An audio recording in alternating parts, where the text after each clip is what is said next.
Assalamualaikum warahmatullahi wabarakatuh. Selamat pagi anak-anak, kembali lagi di Rumah Ilmu. Saling bantu, saling jaga, cari ilmu di rumah saja. Baik anak-anak, sebelum kita memulai pembelajaran hari ini, marilah kita berdoa menurut agama dan kepercayaan kita masing-masing. Berdoa dimulai. Berdoa selesai. Anak-anak, walaupun kalian belajar dari rumah, tetap patuhi protokol kesehatan ya. Jangan lupa untuk memakai masker jika kalian akan keluar rumah.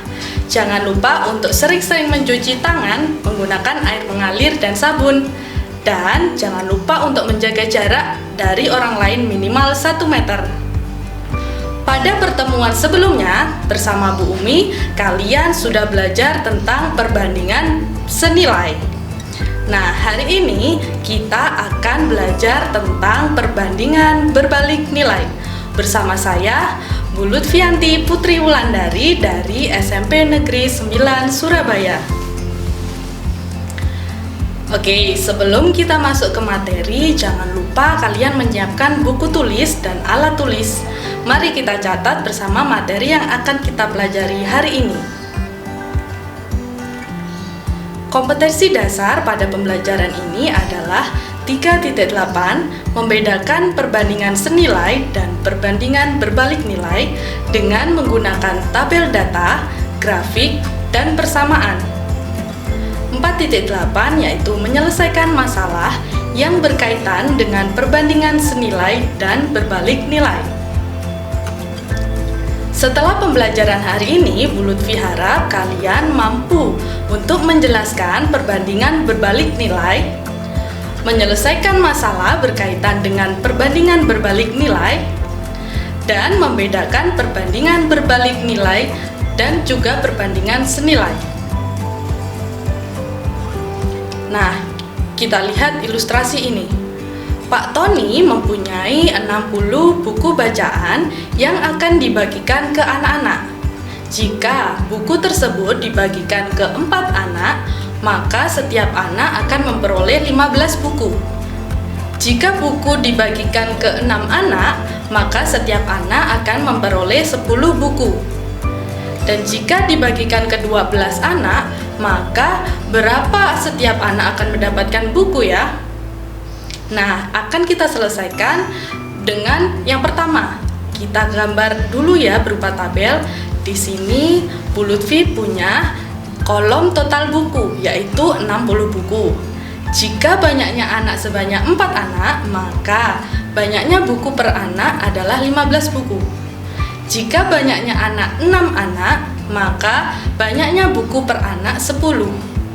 Nah, yang ditanyakan, jika banyaknya anak adalah 12, berapa banyaknya buku yang didapatkan per anak? Nah, perhatikan berikut. Jika kita lihat dari tabel tersebut, kita bisa menuliskan bahwa 4 dikali 15 akan sama dengan 6 dikali 10 sama dengan 60. Maka berlaku juga 4 dikali 15 sama dengan 6 dikali 10 sama dengan 12 dikali X. Dengan persamaan itu kita dapat 60 sama dengan 12 dikali X. Sehingga kita tahu nilai X adalah 60 dibagi 12 sama dengan 5. Jadi, jika buku-buku tersebut dibagikan kepada 12 anak, maka setiap anak akan memperoleh 5 buku. Bisa ya? Nah, tabel tadi Bu Lutfi tulis ulang dan sudah Bu Lutfi isi. Jika banyaknya anak adalah 12, maka banyaknya buku per anak akan mendapatkan 5 buku. Jika Bu Lutfi di sini memberi tanda bahwa banyaknya anak 4 adalah A, banyaknya buku per anak adalah X, banyaknya anak 6 adalah B, dan banyaknya buku per anak 10 adalah Y, banyaknya anak 12 adalah C, dan banyaknya buku per anak 5 adalah Z. Maka kita bisa mengetahui bahwa dikali X sama dengan B dikali Y sama dengan C dikali Z. Apa yang dapat kalian simpulkan dari persamaan itu? Ya, betul, bahwa hasil perkaliannya sama. Pinter anak-anak. Kita lanjutkan ya. Maka, dari ilustrasi tersebut kita bisa simpulkan bahwa dengan jumlah buku yang sama, jika dibagikan kepada anak yang semakin banyak, maka banyaknya buku yang diperoleh setiap anak semakin sedikit. Begitu juga sebaliknya. Pada perbandingan berbalik nilai, maka hasil perkalian X dan Y memiliki nilai yang sama. Sekarang kita lihat rumus perbandingan berbalik nilai. Jika diketahui besaran A dan besaran B, besaran A adalah X1 dan X2, besaran B adalah Y1, Y2, maka rumus perbandingan berbalik nilai adalah X1 dikali Y1 sama dengan X2 dikali Y2. Atau kalian bisa menuliskan X1 per X2 sama dengan Y2 per Y1. Nah, apakah kalian masih ingat bagaimana rumus perbandingan senilai pada pertemuan kemarin? Jika pada perbandingan senilai X1 per X2 sama dengan Y1 per Y2, maka pada rumus perbandingan berbalik nilai X1 per X2 sama dengan Y2 per Y1. Sudah tahu kan letak di mana yang berbeda? Nah, perhatikan ilustrasi berikut. Misalnya, jarak rumah Elsa dan rumah Anna adalah 15 km. Nah, kira-kira apa ya yang akan Bu Lutfi ceritakan menggunakan ilustrasi seperti ini? Tunggu kelanjutan ceritanya setelah video berikut.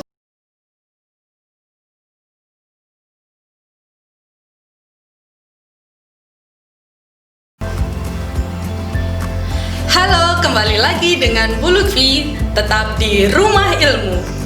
Nah, anak-anak, mari kita lanjutkan cerita ilustrasi tadi. Sampai mana ya? Nih, ilustrasinya yaitu misalnya jarak rumah Elsa dan rumah Anna adalah 15 km. Jika ditempuh menggunakan sepeda motor, menggunakan kecepatan 30 km per jam, maka memerlukan waktu tempuh 30 menit. Nah, anak-anak, bagaimana jika kecepatan dari motor itu tadi Bu Lutfi percepat? Dengan jarak rumah Anna dan Elsa yang sama, yaitu 15 km, tapi kecepatan motornya Bu Lutfi percepat ya, menjadi 60 km per jam. Maka, berapa waktu tempuh yang diperlukan? Ayo, apakah kalian bisa menyelesaikan? Yuk kita selesaikan bersama. Jika dituliskan dalam tabel, maka kita dapat ketahui bahwa jika kecepatannya 30 km per jam, maka memerlukan waktu tempuh 30 menit. Nah, pertanyaannya, jika kecepatannya 60 km per jam, memerlukan waktu tempuh berapa ya? Dari tabel tersebut, kita peroleh bahwa 30 dikali 30 sama dengan 60 dikali X. Jadi kita bisa tahu nilai X-nya adalah 30 dikali 30 per 60. Nilai X sama dengan 15. Jadi, dari rumah Anna ke rumah Elsa, jika ditempuh dengan kecepatan 60 km per jam, membutuhkan waktu 15 menit. Nah, apakah kalian tahu bahwa jika kecepatannya Bu Lutfi percepat 2 kali lipat, ternyata waktu tempuh yang diperlukan merupakan setengah kali lipat dari waktu semula. Itulah ciri khas dari perbandingan berbalik nilai ya. Yuk kita lanjut ke contoh yang lain. Pemasangan wastafel di tempat-tempat strategis untuk warga mencuci tangan diperkirakan akan selesai dalam 54 hari yang dikerjakan oleh 6 pekerja.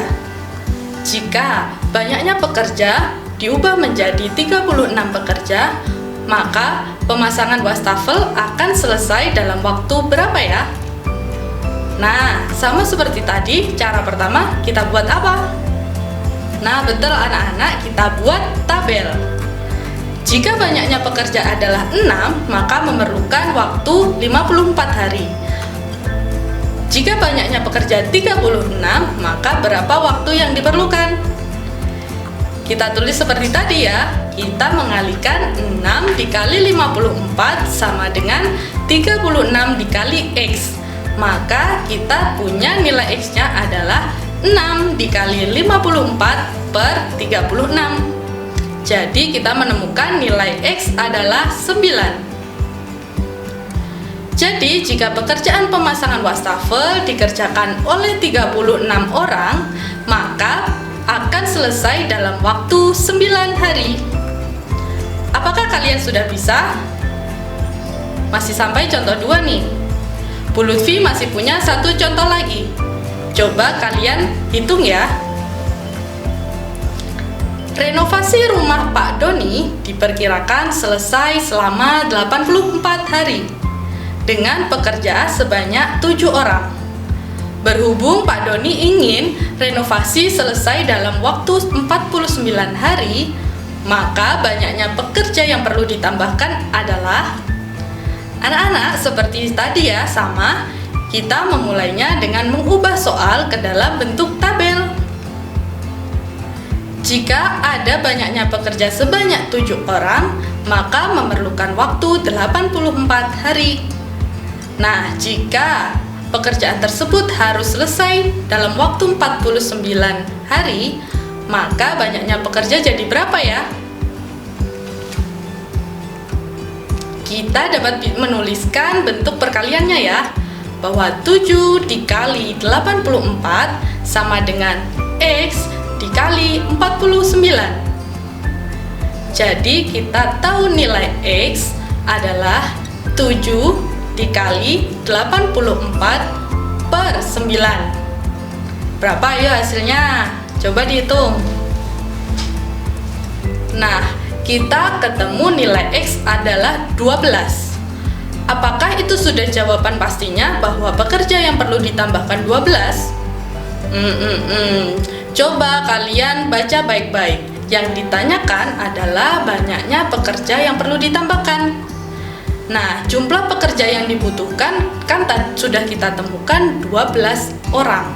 Sedangkan karena sudah tersedia 7 orang pekerja, maka banyak pekerja yang perlu ditambahkan adalah 12 dikurangi 7 sama dengan 5 pekerja. Nah, hati-hati jika kalian menemui soal seperti ini, karena yang ditanyakan adalah tambahan pekerja yang perlu ditambahkan. Bukan langsung menjawab 12 ya. Paham anak-anak?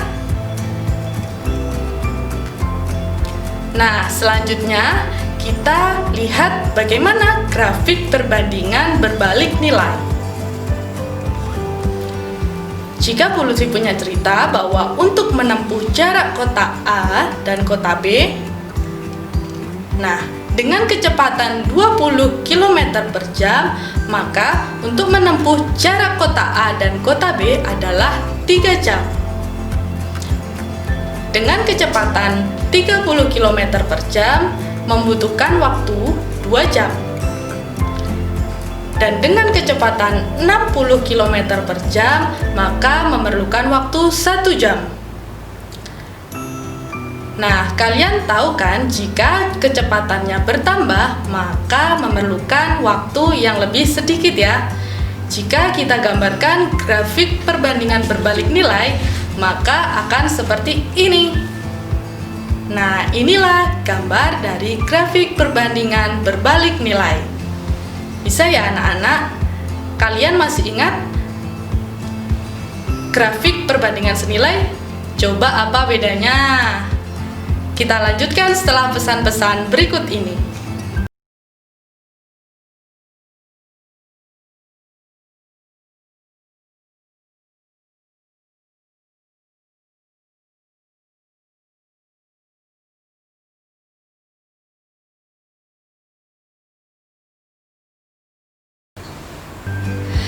anak-anak, kembali lagi di Rumah Ilmu. Masih bersama dengan Bu Lutfi. Nah, tadi terakhir kita sudah menyaksikan gambar dari grafik perbandingan berbalik nilai. Nah, sekarang yuk kita berpindah ke bagaimana membedakan antara perbandingan senilai dengan perbandingan berbalik nilai. Nah, di sini Bu Lutfi sudah membuat perbandingan senilai dan perbandingan berbalik nilai. Nah, Bu Lutfi sudah menyantumkan ada tabel dari besaran A dan besaran B. Besaran A yang mempunyai X1 dan X2, sedangkan besaran B mempunyai Y1 dan Y2. Nah, dari tabel di masing-masing perbandingan senilai dan perbandingan berbalik nilai, masih ingatkah kalian bagaimana cara menuliskan perbandingannya? Bagaimana menuliskan persamaannya? Masih ingat? Ya, betul. Bahwa di perbandingan senilai persamaannya yaitu X1 per X2 sama dengan Y1 per Y2. Nah, bagaimana persamaan yang ada di perbandingan berbalik nilai? Baru hari ini kita pelajari, masih ingat kan? Ya, pinter anak-anak. Bahwa perkalian X1 dikali Y1 sama dengan X2 dikali Y2. Atau jika ditulis dalam bentuk pecahan, maka X1 per X2 sama dengan Y2 per Y1. Nah, dari persamaannya kalian bisa mengetahui ya perbedaannya, bahwa di perbandingan senilai Y1 per Y2, sedangkan di perbandingan berbalik nilai kebalikannya ya. Oke, selanjutnya apa ya perbedaannya dari perbandingan senilai dengan perbandingan berbalik nilai? Ya, grafiknya. Ini adalah gambar dari grafik perbandingan senilai. Apa artinya dari grafik lurus itu? Maka kita dapat ketahui bahwa jika nilai X bertambah tinggi, berarti nilai Y juga bertambah tinggi ya. Itulah perbandingan senilai. Selanjutnya, bagaimana grafik perbandingan berbalik nilai? Ya, seperti ini grafik perbandingan berbalik nilai. Apa yang kamu ketahui dari grafik ini?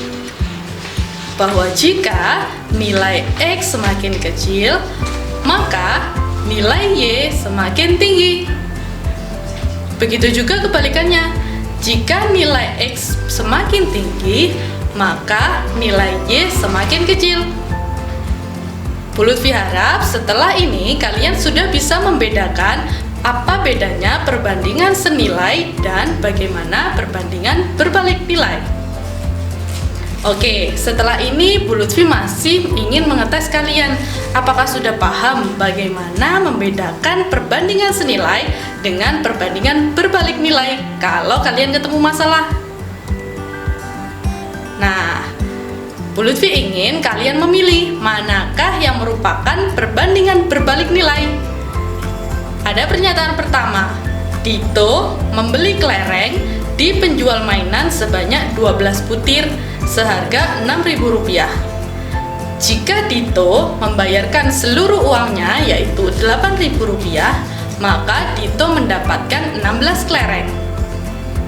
Sekarang pernyataan kedua, Andi mempunyai kelereng sebanyak 48 butir. Jika kelereng tersebut dibagikan pada 6 anak, maka tiap anak akan mendapatkan 8 butir kelereng. Jika kelereng Andi dibagikan pada 4 anak, maka tiap anak akan mendapatkan 12 butir kelereng. Nah, di sini sudah ada dua masalah ya. Manakah yang merupakan perbandingan berbalik nilai? Ayo, coba dibaca baik-baik, dicermati ya. Apakah kalian sudah bisa menemukan manakah yang merupakan perbandingan berbalik nilai? Bu Lutfi tunggu nih. Sudah menemukan? Coba sih. Kalau pernyataan yang pertama, jika Dito membeli kelereng di penjual mainan sebanyak 12 butir seharga 6.000, jika Dito membayarkan seluruh uangnya Rp8.000, maka Dito mendapatkan 16 kelereng. Kita ubah ya ke dalam bentuk tabel. Jika banyaknya kelereng 12, harganya Rp6.000. Jika banyaknya kelereng 16, maka harganya Rp8.000. Apakah ini merupakan perbandingan berbalik nilai? Apa tadi ciri-ciri perbandingan berbalik nilai? Nah, kita bisa mengetes jika masalah ini merupakan perbandingan berbalik nilai, maka seharusnya nilai X1 dikali Y1 sama dengan X2 dikali Y2. Apakah benar X1 dikali Y1 sama dengan X2 dikali Y2? Coba kalian hitung. Ya, ternyata 12 dikali 6.000 tidak sama dengan 16 dikali 8.000. Berarti bagaimana kesimpulan dari pernyataan ini? Ya, pernyataan ini bukan merupakan perbandingan berbalik nilai. Lalu bagaimana dengan pernyataan yang kedua? Nah, dari masalah ini sama seperti tadi, Bu Lutfi memindahkannya berupa tabel. Jika banyaknya anak ada 6 anak, maka kelereng yang didapat tiap anak adalah 8. Sedangkan jika banyaknya anak adalah 4, maka banyaknya kelereng yang didapat tiap anak adalah 12. Sekarang kalian cek, apakah masalah ini merupakan perbandingan berbalik nilai? Sama seperti tadi, bagaimana cara mengeceknya?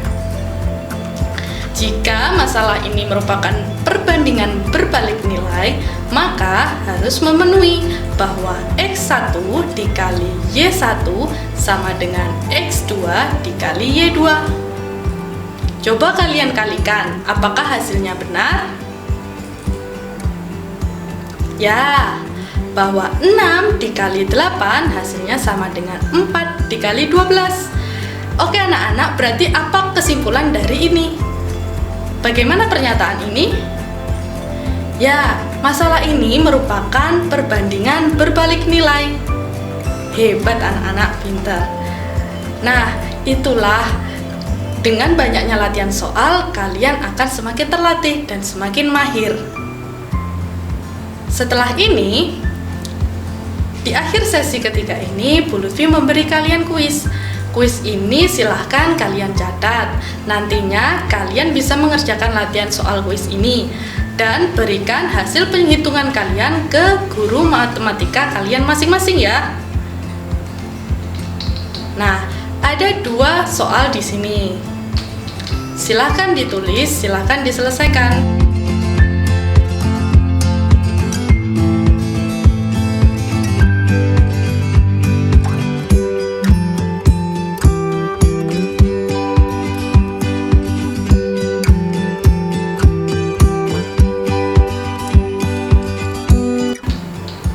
Jangan lupa, semakin sering kalian latihan soal, maka kalian semakin ahli, semakin mahir, semakin bisa membedakan mana yang perbandingan senilai, mana yang merupakan perbandingan berbalik nilai.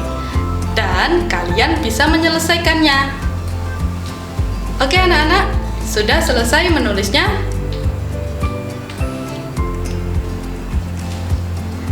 Nah, kita sudah sampai di penghujung dari pembelajaran hari ini. Selamat belajar, semoga bermanfaat. Sampai ketemu di video-video Rumah Ilmu selanjutnya. Tetap di Rumah Ilmu, saling bantu, saling jaga, cari ilmu di rumah saja. Wassalamualaikum warahmatullahi wabarakatuh.